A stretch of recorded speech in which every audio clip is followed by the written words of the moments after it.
Blaketos84 here. We're going to be doing a review of the ability card for Hunker Down. Hunker Down Tier 1. You take a little less damage while in cover. Hunker Down Tier 2. You take less damage while in cover. Hunker Down Tier 3. You take much less damage while in cover.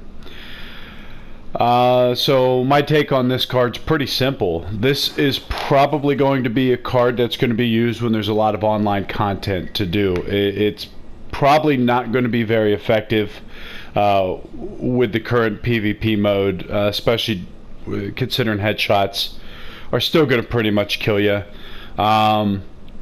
Maybe if you're doing team shootouts or something like that and you're behind cover, this might be able to help you out. So it'll be interesting to see the development of this card. It's in my seeing, it's hardly ever used, but I often wonder if when the updates come, when there's a lot of fun online content, if this could be a card that would be really cool. If, let's say, you're robbing a bank with your friends, or you're heisting a train and there's a bunch of lawmen and other players that are coming after you, or maybe there's a bounty hunter that's on you and you got to fend him off for a couple minutes, maybe this card could come into play as a pretty powerful defensive card. Again, the nature of the headshot with Red Dead Redemption Online kind of eliminates how powerful some of these cards can be. If you could just shoot somebody in the head, it just negates all of that immediately. Obviously, even if you have the Hatter card, if they're using, a sniper rifle or a Springfield or a bolt action, it doesn't really matter. So, I'm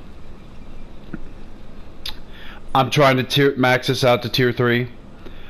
I think it might have its purpose later on down the road. So if I were to use this card,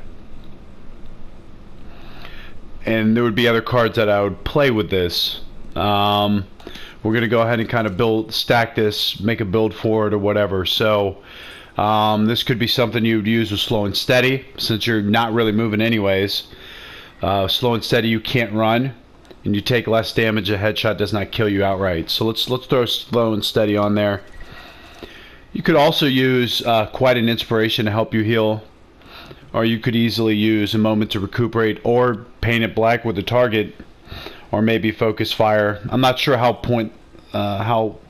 there's a point of using Slippery Bastard with this, because if you go into Slippery Bastard, they can't lock onto you. You cannot free aim onto them either. So we'll go with slow and steady. Maybe come back stronger. This is a health card. Would be nice to go with this. You regenerate some health after you start taking damage. Maybe peak condition, since you're going to do a lot of damage since you're obviously already in cover. So let's go with that one. Let's see if we didn't use one of those two.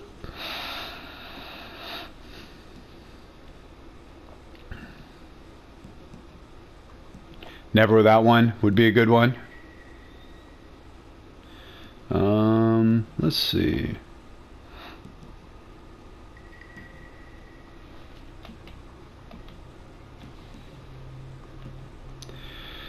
And if you're in cover, you're gonna have time. Maybe throw an offensive card in there. I would probably, if I didn't use the hat card, if I was running with this, I would probably go with this and probably replace one of these two with the hat. The downside to this card, guys, is how often are you solely in cover? With the nature of this game, you're always moving. There's people coming at you from different directions, different angles. People can get above you, people can get below you, they can get behind your cover. It's a pretty fast-paced moving game. So this is kind of a card I'd say kind of lies flat because of that. So that's my take on it. I think it has potential, though. I think you're going to see this being used in the future when the serious updates come. If they come in 2019, you'll see these cards coming. See a card like this, I think, having a pretty big impact for some of the free roam type missions online, with heavy NPC presence. So that's my take on it, guys. This is Blaketos84. If you enjoy my content, go ahead and subscribe, leave a comment, let me know. Until next time, we'll see you on the trail.